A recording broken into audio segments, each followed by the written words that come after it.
اس کام کے کچھ لوازم ہیں، کچھ شرائط ہیں، اس کی کچھ تدریج ہے جو ہمیں سنت سے ملتی ہے، قرآن سے ملتی ہے، حدیث سے ملتی ہے۔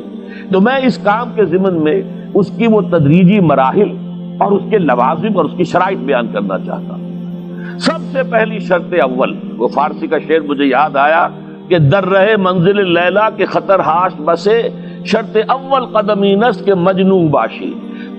پہلی شرط یہ کہ مجنون بنو۔ تو یہاں کا پہلی شرط کیا ہے؟ پہلے صاحب ایمان بنو، ایمان تمہارے دلوں میں ہو۔ یا ایھا الذین آمنوا آمنوا باللہ ورسولہ، یعنی ایک ایمان تو تمہیں حاصل ہے، اقرار باللسان، وہ تو تمہیں والدین سے مل گیا، عقیدہ تمہارا ہے، متوارث جو ہے تم عقیدے کو مانتے ہو، لیکن دلی یقین والا ایمان حاصل کرو۔ اصل میں اس کے بعد گاڑی چلتی ہے، اس کے بعد جو ہے نتائج نکلتے چلے جائیں گے، لیکن اگر وہاں ایمان کی کمزوری ہے تب اوپر سے کوششیں کریں گے، نتیجہ نہیں نکلے گا، آگے ہم بڑھ نہیں سکیں گے، ہمارے جو جد و جہد ہے وہ کامیابی سے ہمکنار نہیں ہوگی۔ اس جیسے ہی ہے جیسے ہم درخت لگانا چاہ رہے ہیں جس کی جڑ ہی نہیں ہے، آپ زمین کھود کا درخت جو اس کے اندر گاڑ دیں گے تو زمین تو نہیں پکڑے گی اس کو، وہ تو نیچے سے جڑ ہو اور پھر درخت جو ہے اس سے ابھرے، تو وہ ہوتا ہے کہ جس کے لیے یوں سمجھیے سرسبز درخت بنے گا۔ اس حوالے سے سب سے پہلا قدم کیا ہے؟ ہم اپنے گریبانوں میں جھانکیں، اپنے دلوں کو ٹٹولیں، وہ یقین والا ایمان ہے یا نہیں؟ اگر ہے تو اللہ کا شکر ادا کیجیے، تہنیت، مبارکباد، اور نہیں ہے تو پہلا کام یہ ہے کہ اے ایمان کے دعوے دارو، ایمان لاؤ جیسے کہ ایمان کا حق ہے۔ یقین اللہ کی ذات پر، اس کی صفات کمال پر، یقین مرنے کے بعد اٹھنے پر، بعث بعد الموت اور حساب کتاب، یوم حشر اور جنت اور دوزخ کا یقین، فرشتوں کا یقین، وحی کا یقین، قرآن کا یقین، کتابوں کا یقین، نبیوں اور رسولوں کا یقین، اور محمد الرسول اللہ کا یقین صلی اللہ علیہ وسلم کہ آپ آخری اور کامل رسول ہیں اللہ تعالیٰ کے، خاتم النبیین بھی ہیں اور آخر المرسلین بھی صلی اللہ علیہ وسلم۔ یہ یقین پہلے پیدا ہونا چاہیے۔ تو اب ظاہر بات ہے کہ جب میں نے یہ بات اتنی بڑی کہی ہے تو پھر مجھے یہ بھی بتانا چاہیے یقین کہاں سے ملے گا، کون سی دکان ہے، سپر مارکیٹ کوئی ہے جہاں پر کہ یہ جنس بکتی ہو؟ پہلی بات تو یہ ہے کہ اس کے لیے آسان ترین طریقہ کیا ہے؟ صاحب ایمان کی صحبت اختیار کرو۔ جیسے آپ بھٹی کے آگے بیٹھیں گے تو حرارت پہنچ جائے گی، آپ برف کی سل کے قریب بیٹھے ہوں گے ٹھنڈک پہنچ جائے گی۔ اگر صاحب ایمان ہے، کسی کے دل میں یقین والی بھٹی دہک رہی ہے، تو اس کے قرب سے آپ کے اندر بھی یقین پیدا ہو جائے گا۔ دوسرا طریقہ یہ ہے کہ شریعت کے احکام پر عمل کیے جاؤ، کیے جاؤ، کیے جاؤ، کیے جاؤ، اس عمل سے بھی یقین پیدا ہوتا ہے۔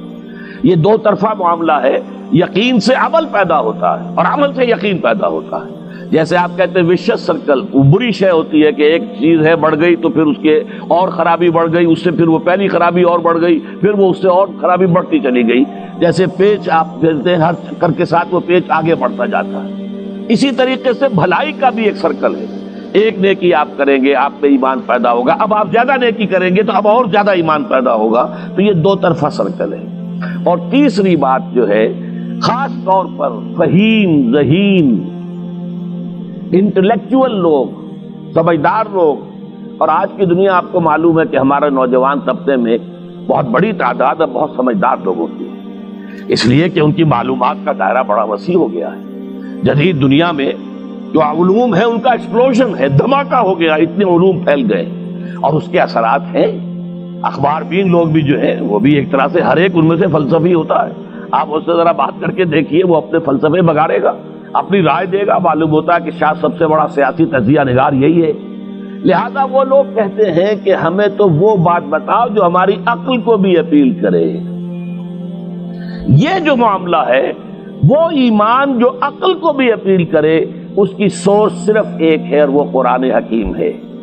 مولانا ظفر علی خان نے ایک شعر کہا تھا بہت سادہ انداز میں، وہ جنس نہیں ایمان جسے لے آئیں دکانیں فلسفہ سے، ڈھونڈے سے ملے گی عاقل کو یہ قرآن کے سپاروں۔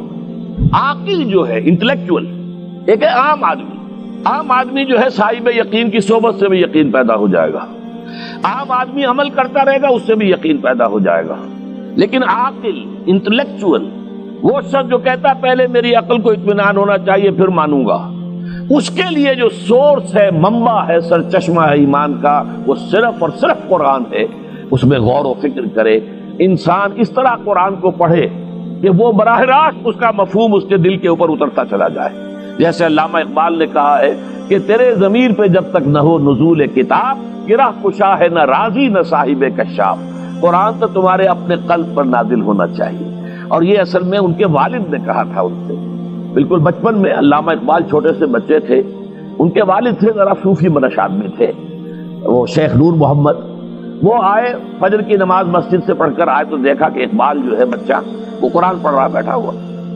اس نے کہا والد نے کہ بیٹے تم یہ قرآن کیسے پڑھتے ہو؟ اب وہ حیران ہوا بچہ، یا بجان بس میں پڑھتا ہوں قرآن جیسے پڑھتے ہیں، آپ کا مطلب کیا ہے؟ کہا بیٹے قرآن ایسے پڑھا کرو کہ جیسے یہ تم پر نازل ہو رہا ہے، یوں سمجھو کہ تم پر نازل ہو رہا ہے، تم مخاطب ہو۔ اب اس چیز کو انہوں نے اپنے اس شعر میں ادا کیا، تیرے ضمیر پہ جب تک نہ ہو نزول کتاب، گرہ کچا ہے نہ راسی نہ صاحب کشاف۔ جیسے یہ قرآن قلب محمد پر نازل ہوا تھا، فَإِنَّهُ نَزَّلَهُ عَلَىٰ قَلْبِكَ، جبرائیل نے یہ اے نبی اے محمد آپ کے دل پر اتارا ہے۔ تو جب تک ہمارے بھی دل پر نہیں اترے گا تو قرآن مجید جو ہے وہ ہمیں انسپائر نہیں کر سکے گا۔ ترجمہ آپ پڑھیں گے، کچھ آپ کو معلوم ہو گیا اس کا مطلب یہ ہے، تفسیر پڑھا، اچھا جی ٹھیک ہے فلاں مفسر نے یہ لکھا ہے، فلاں نے یہ لکھا ہے، یہ معلومات تو مل جائیں گی، لیکن وہ اندر سے جو موٹیویشن ہوتی ہے، اندر سے جو جذبہ ابھرتا ہے، اندر سے جو ایمان جو ہے ایک چشمے کی طرح قلب کی گہرائیوں سے ابلتا ہے، وہ نہیں ہوگا۔ وہ اسی وقت ہوتا ہے کہ جب وہ انٹلیکچوئل آدمی جو ہے وہ کم سے کم اتنی تکلیف ضرور کرے کہ اتنی عربی سیکھ لے کہ عربی جو ہے قرآن مجید اس کے براہ راست قلب پر نازل ہو سکے، وہ ترجمہ نہ دیکھے۔ اب ایک آیت پڑھی پھر ترجمہ دیکھا، پھر دیکھا اس میں نمبر 11 لکھا ہوا ہے، حاشیہ میں جا کر دیکھا نمبر 11 یہاں ہے، وہ دیکھا، تسلسل تو ٹوٹ گیا۔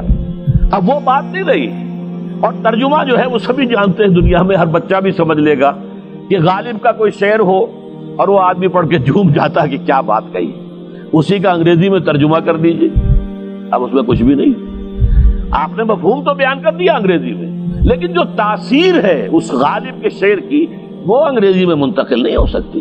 تو قرآن مجید کا کچھ نہ کچھ مفہوم تو ترجمے سے معلوم ہو جائے گا، قرآن کی تاثیر ترجمے سے نہیں حاصل ہو سکتی، تفسیر سے نہیں حاصل ہو سکتی۔ اسی لیے دو سب سے بڑی تفسیروں کا ذکر علامہ اقبال نے کیا ہے کہ گرہ کشا ہے نہ رازی، نہ امام رازی کی تفسیر کبیر سے تمہیں فائدہ ہوگا اور نہ امام زمخشری کی کشاف سے ہوگا، جب تک کہ تمہارے اپنے دل پر قرآن نہ اترے۔ اور اس کے لیے لازم ہے کم سے کم یہ کہ اتنی عربی انسان سیکھ لے کہ بیریئر نہ ہو ٹرانسلیشن کا، کوئی پردہ حائل نہ ہو درمیان میں، تسلسل نہ ٹوٹے، آپ براہ راست پڑھ رہے ہیں اور براہ راست اس کا مفہوم آپ کے قلب پر نازل ہو رہا ہے۔ تو پہلا سٹیپ جو میں نے ان 3 آیتوں پر اضافی آیت سورہ نساء کی آپ کے سامنے رکھی، ہم میں سے ہر شخص کا پہلا کام یہ ہے کہ وہ یقین والا ایمان حاصل کرے۔ عام آدمی کے لیے صاحب یقین کی صحبت بھی مفید، عام آدمی کے لیے عمل سے بھی یقین پیدا ہوتا ہے، لیکن انٹلیکچوئل کے لیے، ذہین کے لیے، فہیم انسان کے لیے، انٹیلیجنسیا جسے آپ کہتے ہیں، اس کے لیے لازم ہے کہ وہ قرآن مجید کی گہرائیوں میں غوطہ زنی کرے اور قرآن اس کے اپنے قلب کے اوپر نازل ہو تو کہیں جا کر وہ قرآن کو سمجھے گا۔ چنانچہ علامہ اقبال کا ایک اور شعر میرے ذہن میں آیا ہے، وہ میں آپ کو سنا دوں۔ ہم یہ سمجھتے ہیں کہ عرب تو ان کی اپنی زبان ہے، لہذا وہ تو قرآن مجید کو سمجھتے ہی ہوں گے، لیکن بسا اوقات ایسا بھی ہوتا ہے اگر دل پر حجاب آئے ہوئے ہوں تو قرآن مجید کے سمجھنے سے بھی کچھ حاصل نہیں ہوتا، دل پر حجاب ہے۔ یہی وجہ ہے تو عرب ہو یا عجم ہو، تیرا دل نہ دے گواہی، لغت غریب، یہ قرآن مجید جو ہے تو عجم ہو یا عرب ہو، یہ قرآن مجید تیرے لیے لغت غریب رہے گا جب تک کہ تیرا دل گواہی نہیں دیتا۔ تو ایک تو طلب ہدایت ہو انسان کے اندر، اور دوسرے یہ کہ قرآن مجید کو براہ راست نازل ہونے کا موقع ملے قلب کے اوپر، تو ایمان یقین والا حاصل ہوگا۔